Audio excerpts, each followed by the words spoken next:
Сәлеметсіңдер ме балалар? Сауат ашу 4-ші тоқсан 19-ші сабағымызды бастайық.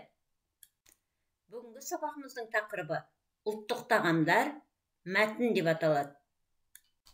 Бұл сабақта сен мұғалімнің көмегімен мәтін стилін ажыратасың, жазу жолын, жоларалық кеңістікті, жолдың жоғарғы және төменгі сызығын сақтап, әріп элементтерін каллиграфиялық талаптарға сай жазасың.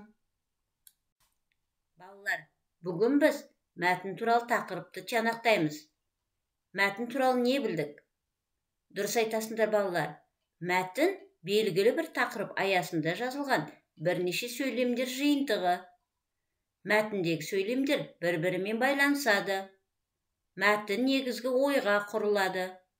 Мәтінге ат қоюға болады. Енді балалар, бірінші жаттығудағы мәтінді түсініп оқиық. Бұл балалар Бауыржан Момышұлының естелігінен алынған. Киіз үй ішінде бір топ ауыл ақсақалдары қымыз ішіп отыр. Әкем дастархан шетінде қымыз құйып отыр. Ол мені қасына шақырып алды.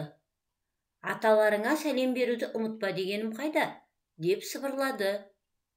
Мен үйден шыға жөнелдім. Біраздан соң үйге қайта кірдім.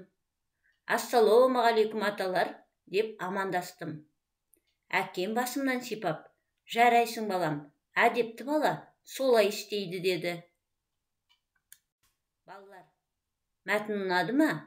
Осы мәтінге ат қойып көр. Мәтіндегі негізгі ойды анықта. Әдепті бала қандай болу керек? Өзің үлкендермен қалай сәлемдесесің?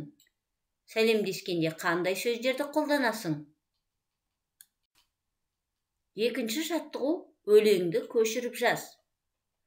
Алдымыздан кезіккен көп танысты көреміз. Бәріне де ізетпен біздер сәлем береміз. Өлең Ермек Өтетілеу ағамыздікі екен. Үшінші жаттығу ас мәзірін құра. Ол үшін Е әрпін таңғы, Т әрпін түскі, К әрпін кешкі аста жеген келетін тағамдардың қасына қой. Көп жеуге болмайтын тағамдарды көрсет. Төртінші жаттығу сызбадағы тірек сөздермен сүзбе деп аталатын мәтін құрап жаз.